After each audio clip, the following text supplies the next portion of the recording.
So in this lecture we're going to discuss some issues with cache design and memory hierarchy. So we know that with a direct map cache,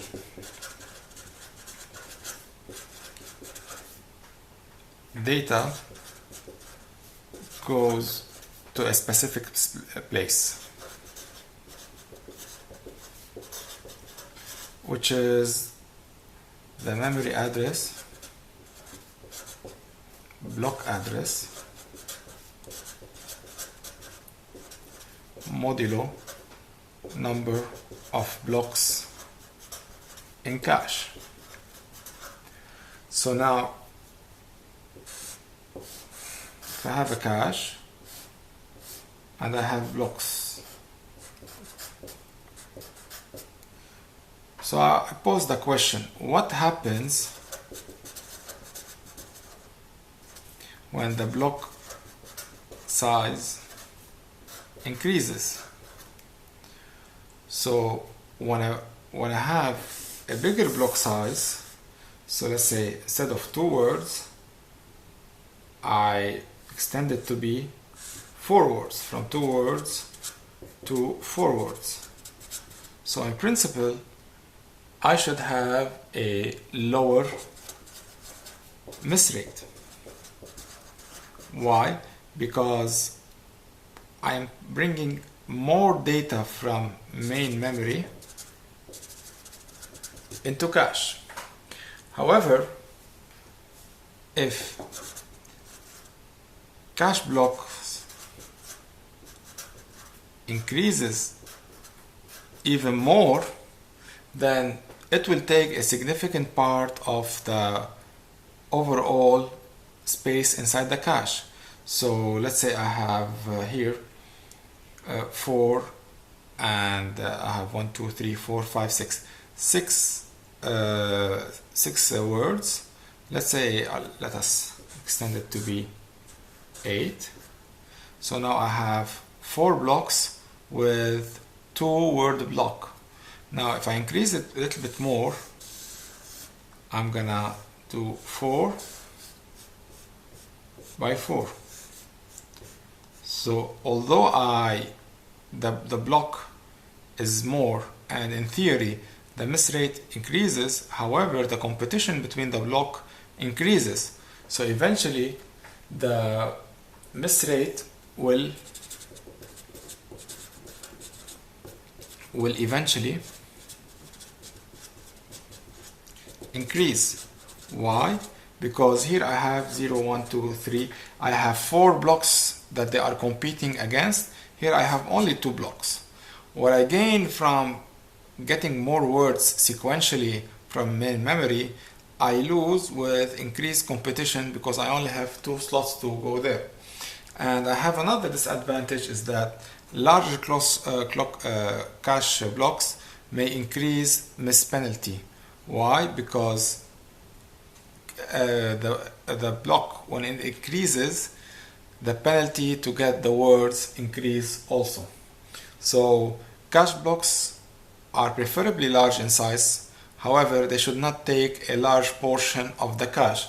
Otherwise, the miss rate will increase, and so the miss penalty will increase even more. Now, what happens on a cache miss?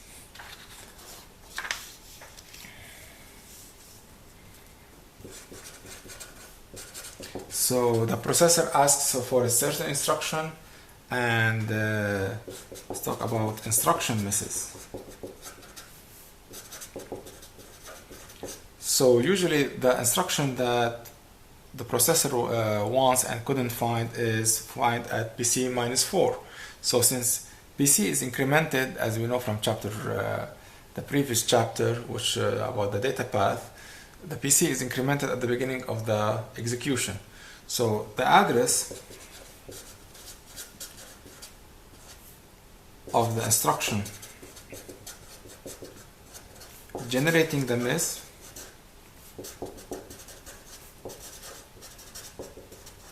is PC minus 4. Now we have the SPC minus 4. The CPU instructs the memory. So now we have the address PC-4. The CPU instructed the memory to perform a read and wait for it to finish the reading task. So read memory. Then once it's complete, we write to the cache, then write to cache the block of memory that contains the instruction that we need with the appropriate tag, and then we restart executing the instruction. So the CPU asks for an instruction, it cannot find it in cache, so it generates an exception that it cannot find this instruction. It pauses execution, goes to the memory, it reads the memory, writes the block to cache, and then restarts execution. So what happened now on cache misses? So on a cache miss, cache write miss, what we have is that we have a cache here and we have the main memory. So let's say x was equal 3 here, I read it, and here it was 3. I perform a write, so this now will be x equal 4. Now I have an inconsistency between both memories. So I need to devise a way so that whenever I write to cache, the main memory is also updated. So there are two methods that they use. The first one is called write through, and the other is called write back. So with write through, every write to cache is written in main memory. So whenever I have a write to the cache, I automatically write to main memory at the same time. Of course, since it takes this increase a lot the wait time, since every time I'm writing to cache I'm writing to main memory, so I'm not taking full benefit of the speed of the cache. Usually they introduce some buffer here so that they can write to the buffer while the cache can do something else. On the other hand, write back will only write modified blocks in cache once, alright, modified blocks in cache in memory once replaced. And what that means is that x equal 3, x becomes 4, and it will not change it until I get that block replaced. So when I replace it, instead of throwing it and getting a new block, no, I will write to the main memory the modified dirty blocks. So this is the difference between write back and write through. Of course, each has advantages and disadvantages. The write back, of course, save us the burden from writing too much into main memory, whereas the write through is such as the write through. However, it's complex to implement. Write through is very easy, but every write is accompanied with a write to main memory.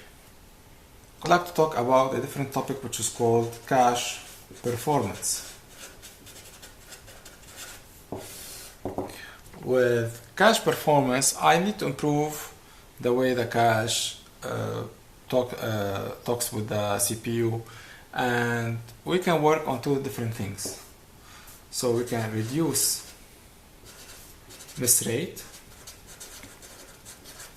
or we can reduce miss penalty. So the way to reduce miss rate is actually by different cache design.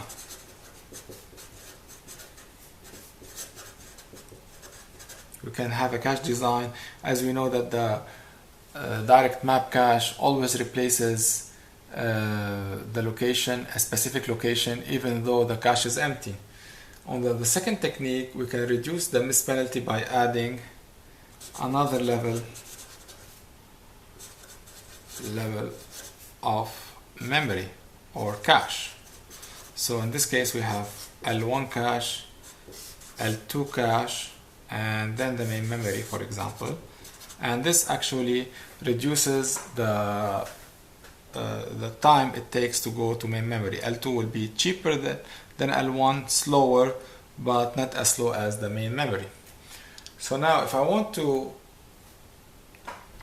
measure the CPU time, given now that I have a memory system, CPU time is going to be CPU execution cycles. So this is the instruction times the frequency plus the memory stall cycles times the clock cycle time. The clock cycle time is actually the period. So here the memory stall cycles can be divided into two things. We have read stalls and we have write stalls. So actually I can have stalls from two different things. So what is the write stalls and the read stalls? It's actually the reads per program times the read miss rate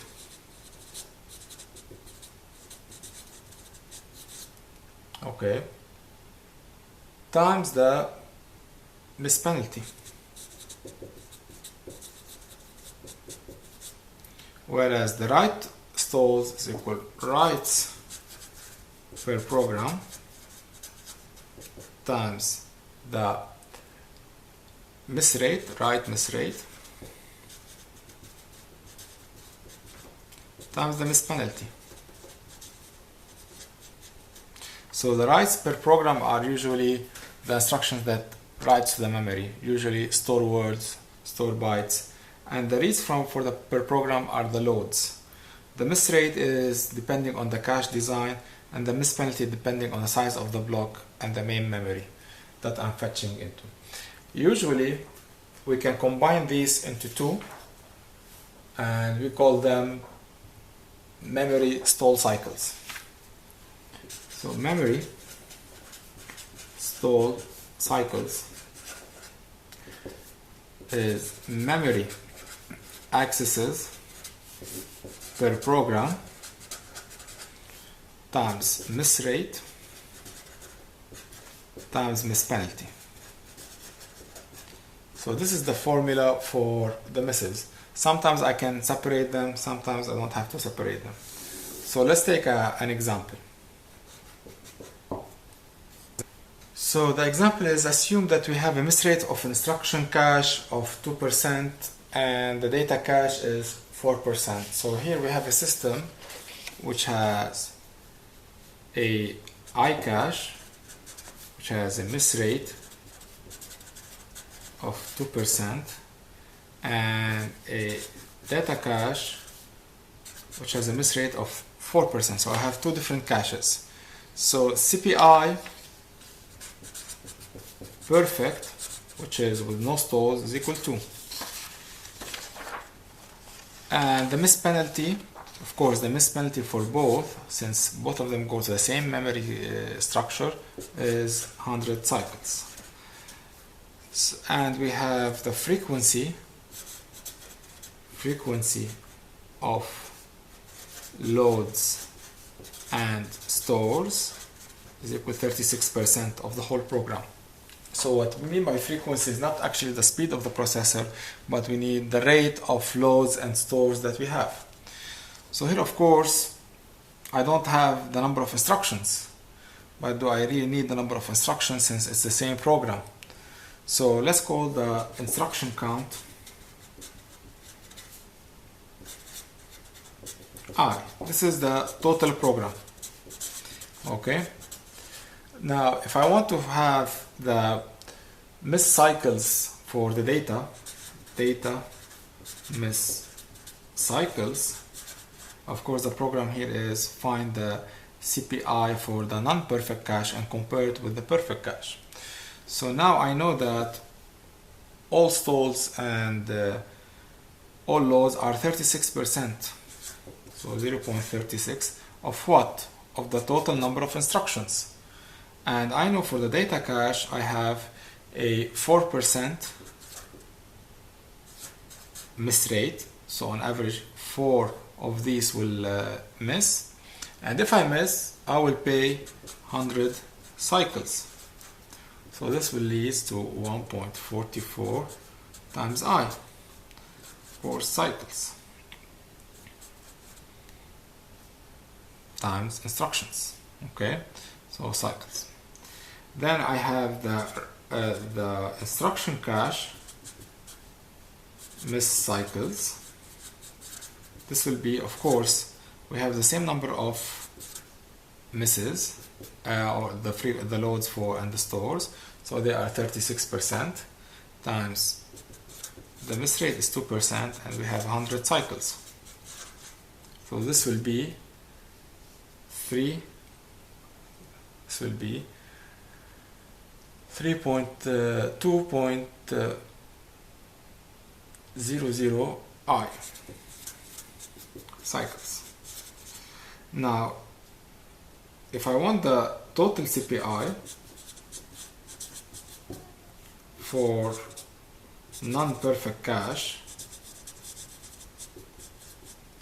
I know that CPI is clocks per cycles per instructions. So I have 2 for this is the perfect cache, and I have an additional 1.44. The I goes, since I'm working with clocks per instructions, so the I is can be removed, and I have 2 for the instruction, and this yields 5.44 as a CPI. So you notice here that we jumped from 2 to 5.44. So this is a big increase. Effectively, it is a 2.72 times more if we divide them together. So we see memory stalls imposes a lot of restrictions and delays. Now, what happens if I made my processor faster by decreasing the CPI? This goes from 2 to 1. So it goes from 5.44 to 4.44. It is 4.44 times. It is more faster since I decreased my CPI for the non-perfect cache. However, the difference between the perfect cache and the non-perfect cache increases. Now, here I didn't specify if it's the hit time. So there is a nice way to specify the hit time. So the hit time is the time it searches for the block inside the processor. So we have something called average memory access time. So this will be, this is short for AMAT, which is the hit time plus miss rate times miss penalty. Okay, so instead of just taking into consideration the miss rate times the miss penalty, I add to it the hit time. I can use the average memory access time and make sure that the miss penalty and the hit time have same units. I cannot add cycles to nanoseconds or milliseconds. So now, when discussing reducing cache misses, we would like to discuss the cache design. So if we take the first cache that we know, which is the direct map cache, one of the advantages is that it's very fast. Why? Because every block has a specific place to go.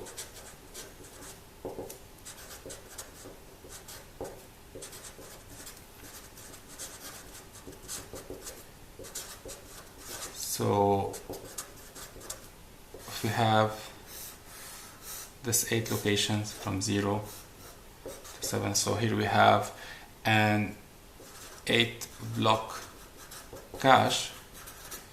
So if we have the following references 0, 8, 16 and so forth, all of those will reside in location 0, because if we take the first case, this will be 0, mode 8 will be 0, 8 mode 8 will be 0, and 16 mode 8 will be 0. So all of these will go to location 0. However, the cache is empty, so direct map cache will replace blocks even though the cache is empty. So in order to reduce cache misses and reduce the miss rate, we need to rethink the design of the cache. So in order to one of the solutions to reduce the cache misses is called set associative cache. So with a set associative cache, we actually can fill in places that are empty before actually replacing a block.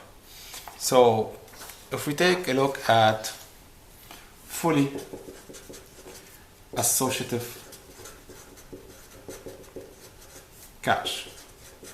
So in this cache, let's take the same example, 8 blocks.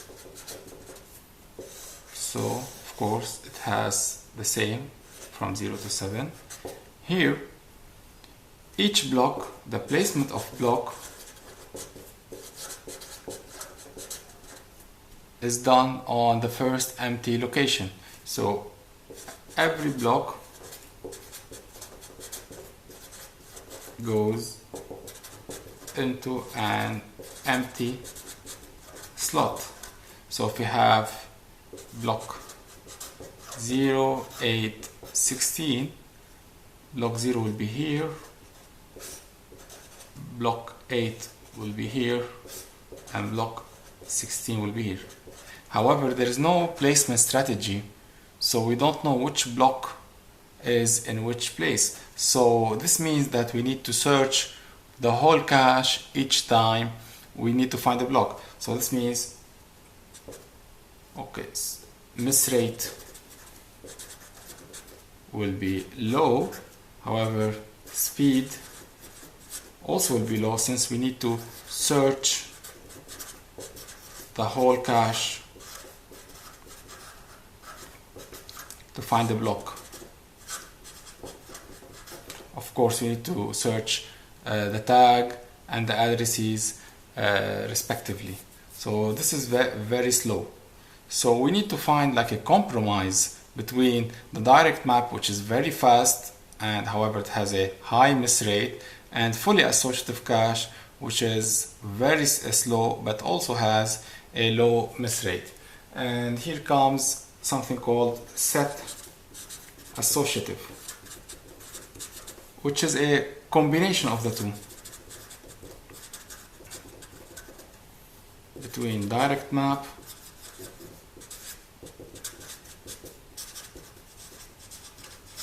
and fully associative.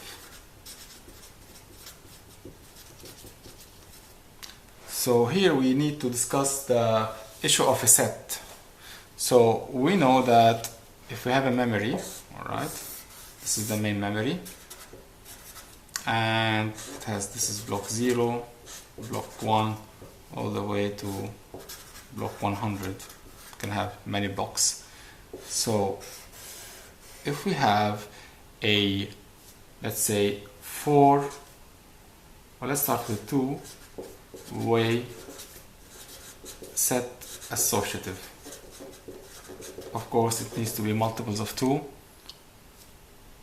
This means if I have, let's say, 8 locations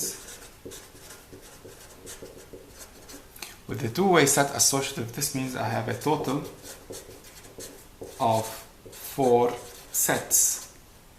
Okay, we divide the locations by the n-way set associative. So a set effectively, so I'm going to draw the cache again. So we have set 0, set 1, set 2, and 3. And each set we can place in it 2 blocks. Also set 1 and set 2 and set 3. So the way it works is that it uses direct map technique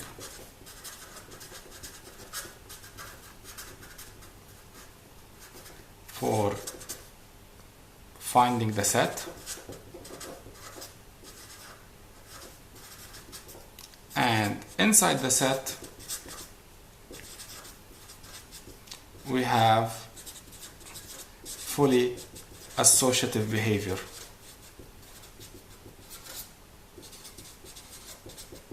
What does this mean? This means that here, when we want to place a block, for example block 0, we need to place it using modulo 4 because we have only 4 locations. So this goes to 0. Now if we have 8, it will be also modulo 4, it goes into block 0. However, now when we want to place blocks inside of it, we can say this is block 0 and this is block 8. So you can see here that we were able to fit 2 blocks, although each block should have been replaced as if we were using direct map. However, while using set associative, we are dividing the probability of having 2 consecutive placement in block 0 to coincide together. So block 0 will be placed in 0, block 8 will be placed also in 0. Now if we have 16, mod 4 also will be 0. We need to use the least recently used, which is throw out the block that we don't want to use. So we take out this and we place block 16. Previously in direct map we had 2 replacements. Here we will just have 1 replacement. So with the two-way set associative, I'm having 4 locations using direct map, and in each location this is the two-way set. We have 2 ways in each set. Now I can increase this to have 4-way set associative. With a 4-way set associative,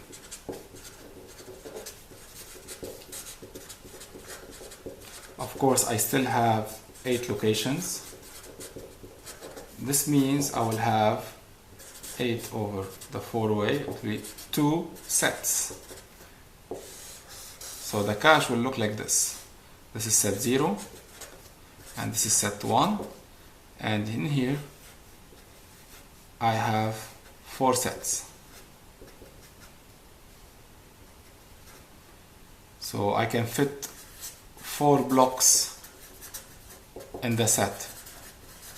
So now if I have 0, 8, 16, all of them will fit in set 0. Of course, 0 mode 4, mode 2 in this case, 0, and 8 mode 2 will be 0, and 16 mode 2 will be 0. So this will be block 0, block 8, block 16. So we notice here that no replacement is done.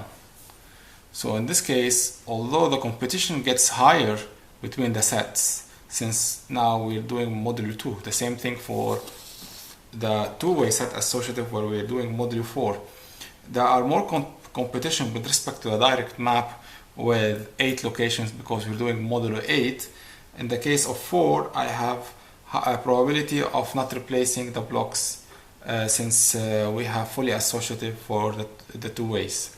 And here we have even more competition with the block placement, but when we have different blocks residing inside the same set, we can actually make the miss rate lower. So we're gaining some speed with placement, but also losing some of the speed while searching for the block inside the set. We know that this is in set 0, but now we need to search, is it 0, 8 or 16, and here we need to search all the tags. So there is a tag for each block, and we need to search them accordingly to know which block is 0 and which block is 8. So we have some additional hardware complexity because we need comparators for each of these tag bits. Of course, if you go to 8-way set associative, just means we have fully associative. Why? Because you only have one set 0, and it has 8 blocks which will be placed accordingly to a fully associative fashion. So whenever the associativity is equal to the number of blocks, this means it's fully associative. Now if we take a look at the address breakout of a fully associative cache, so usually we have the block offset, which is byte offset if it's byte addressable, plus block offset to know which word in the block. We have the index and the tag. So with the index, we have, it's actually the number of bits needed for the number of sets. So in case of 8 blocks 2-way set associative, the number of bits needed, since we have 4 sets, implies the index is equal to 2.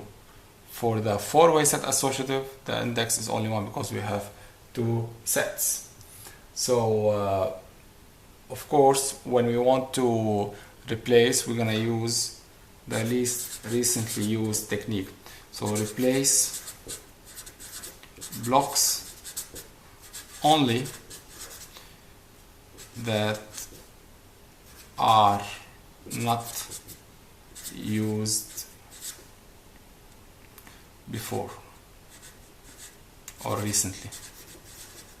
This means if I have 0, 8, and then I want to have 16, so we know that 0 and then block 0 and then block 8, we know that this is the most recent one, this is the least recent one between the two, so we take out block 0 and we have block 16 instead. This is the replacement strategy for set associative.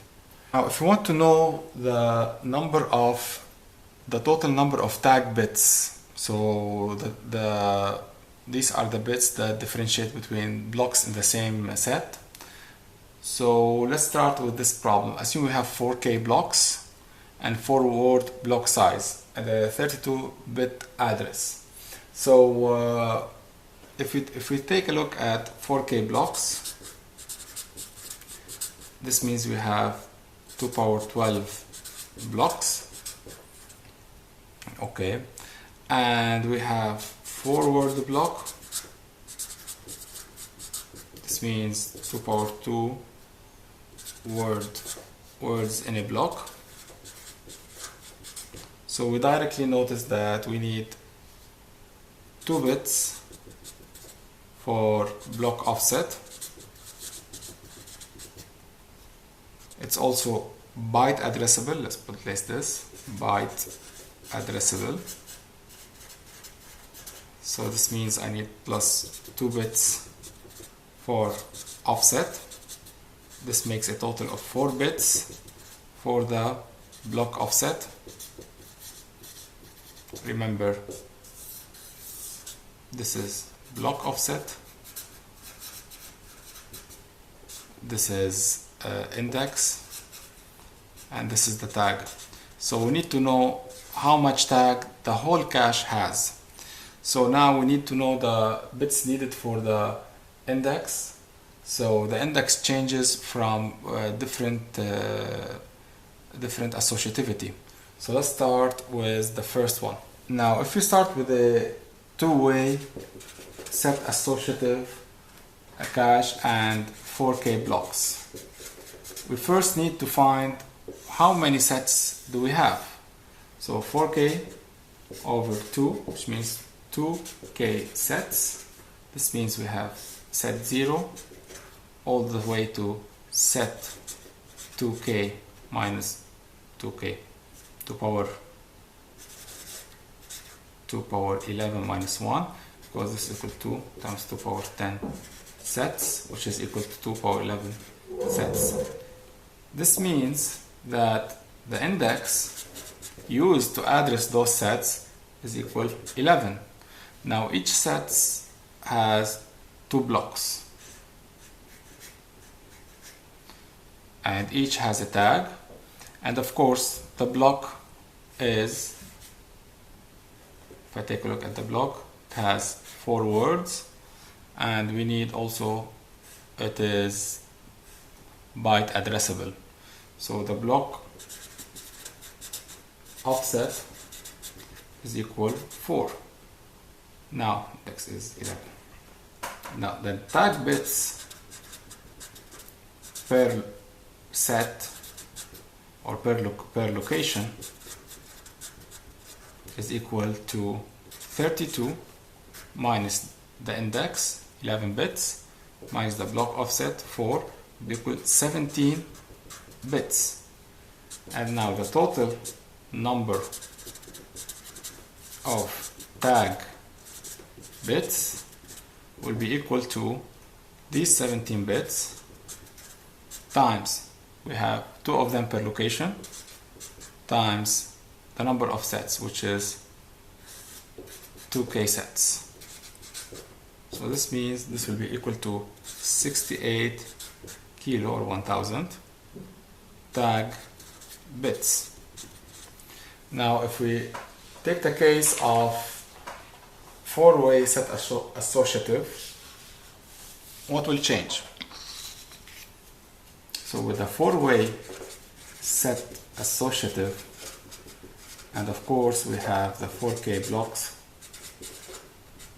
this means, so the cache again, we have set 0, so 4K over 4 is equal to 1K, so set 1K, which is 2 power 10 minus 1, so of course this is equal to 2 power 10 sets, implies the index here is 11 bits, 10 bits, since we have 2 power 10, and of course each set has 4 blocks and 4 tags, since it is a 4-way set associative, so we're fitting more blocks inside each set. So now the block offset stays the same, since we didn't change the block size, which will be equal to 4 bits. Now we say the tag bits per location is equal 32 minus 10 minus 4, which is equal to 18, and the total number of tag bits is equal to 18 bits times 4, since we have 4 of them inside each set, times 1 kilo sets, which will be equal to 72 kilo tag bits. So we notice here that as we increase associativity, the number of tag bits increases because we're fitting more bits inside each tag, and we need to search more. Now what about the case of fully associative. With the fully associative, we just have one set. So the cache is actually a single set, and we have 4k blocks that can be placed fully here, and each has a tag. Now in this case, the index is equal 0, since we only have one set. We don't have to do modulo anything. So the tag per location is equal 32 minus 0 minus 4, which is equal to 28. Now the total size or total number of tag bits will be 28 times 4k, which is equal to 112 kilo tag bits. So with the fully associative, of course, it has the higher overhead of tag bits, since we need to search the whole cache for each location to find out where each block is residing, which will take a long time since it's a big cache. And this concludes this lecture about associativity and cache design.